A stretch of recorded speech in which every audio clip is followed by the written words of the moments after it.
Well, the British government is calling the latest beheading by ISIL a disgusting murder. 44-year-old David Haynes was helping to deliver humanitarian aid in Syria when he was kidnapped in March of last year. He is the third Westerner gruesomely and publicly executed by ISIL. And to combat the terrorist group, U.S. Secretary of State John Kerry has been crisscrossing the Middle East to organize an international coalition. So far, 10 Arab countries have agreed to support the coalition: Egypt, Iraq, Jordan, Lebanon, Bahrain, Kuwait, Oman, Qatar, Saudi Arabia, and the United Arab Emirates. The New York Times is reporting that some Arab countries are also offering to conduct airstrikes. In addition, more than 24 other countries have signaled their willingness to join the effort to combat ISIL, which is now believed to have between 20 and 30,000 fighters. U.S. President Barack Obama says international support is essential to defeating the fanatical jihadist group. American military power is unmatched, but this can't be America's fight alone. And the best way to defeat a group like ISIL isn't by sending a large number of American combat forces to wage a ground war in the heart of the Middle East. That wouldn't serve our interests. In fact, it would only risk fueling extremism even more. What's needed now is a targeted, relentless counterterrorism campaign against ISIL that combines American air power, contributions from allies and partners, and more support to forces that are fighting these terrorists on the ground. And that's exactly what we're doing. Well, Arise News senior political analyst James Carville joins us along with Eric Ham, an analyst who is specializing in the study of ISIL. Of course, welcome to both of you guys. James, I want to start with you. Sure. Clearly, President Obama doesn't want to repeat the mistakes of the past, sending in ground troops, as he suggested. Right. No, he does not, and Right. There's no appetite in the U.S. for doing that. I guess the question, though, is, and some have raised this, and I want both of you to answer this question, if there are no ground troops there, some say this will not be a successful campaign. If there are no ground troops, if we don't send them in, do you think that there's a possibility that other countries just might? Eric, you want to answer that question? Sure. I think it's great that the president has put together this coalition, particularly of Gulf states. We do know that many of these states are members of the Gulf Cooperation Council, and they do have a long history of actually military engagement in the region. So I think that's a great thing. But they're only going to go as far as the president is willing to put U.S. forces. So if the U.S. isn't going to risk ground troops, I don't think these countries are going to be willing to do the same. So I think the president needs to be clear what he's asking for, and I think he needs to understand that our partners, our allies, are only going to go as far as we're going to go. Yeah, James, I want you to follow up on Sure. that. In terms of this coalition now that we have of the willing, I was looking at a recent report a couple of days ago that suggested the Arab states, those that have even gotten on board in this, are still kind of reluctant to be a part of this whole thing because of the resurgence of American presence militarily in that region. What are your thoughts on that? Well, my thoughts are that it's a long way from having American troops on the ground again in the Middle East. I think the appetite for that among the American public is about close to zero, as you can imagine. And I think that some people in the United States would say that the Saudis and people in the Middle East actually have more immediate danger from ISIL than even we do. So they need to be more on the lead. I mean, I'm glad to see that they're joining the coalition.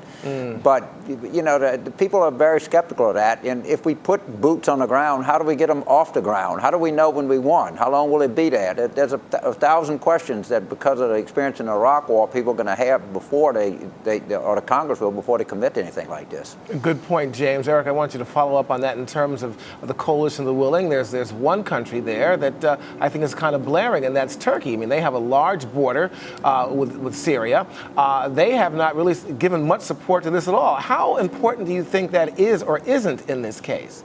Turkey is absolutely crucial to this, not only because Turkey allowed ISIL to grow using Turkish cities along the Turkey-Syrian border, but Turkey has bases, Turkey has crucial airspace from which to conduct airstrikes.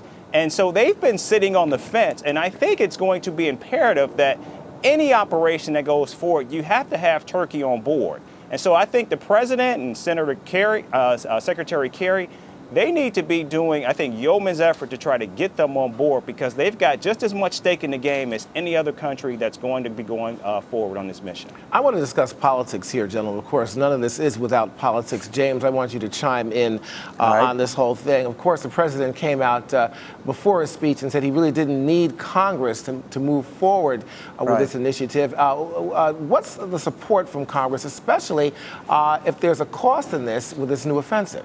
Well, first of all, many scholars say that Congress has to authorize this according to our Constitution. Some say not so much. But Congress is doing it, in my opinion, is almost a cowardly thing. They're saying, look, we support this, but we're not going to vote on it. So therefore, if it goes bad, we can say that we're not on sort of record here. And I think the country deserves a debate, and Congress is a place to have that debate.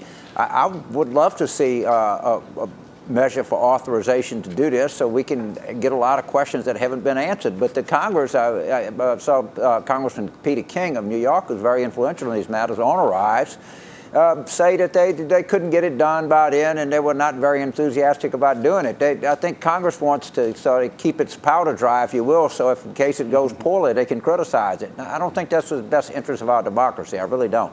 James, do you think that perhaps that ISIL is the threat to the United States, as opposed to more of a regional threat that some would suggest?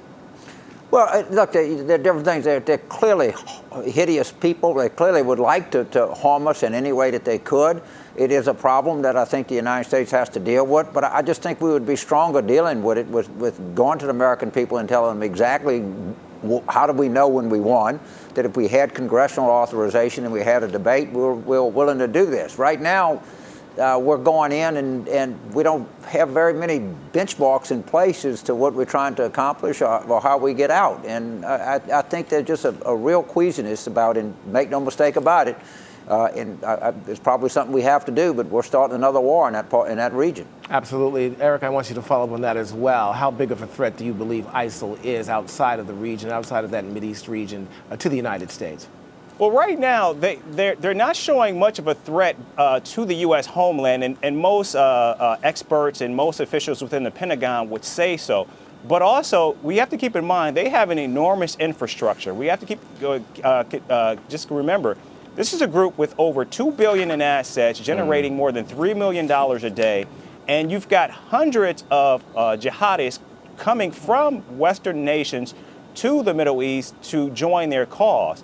So that alone should, I think, give pause to many experts. But I do completely agree with Mr. Carville on this point that Congress needs to play a role in this process. In fact, I've got an article coming out tomorrow saying just that.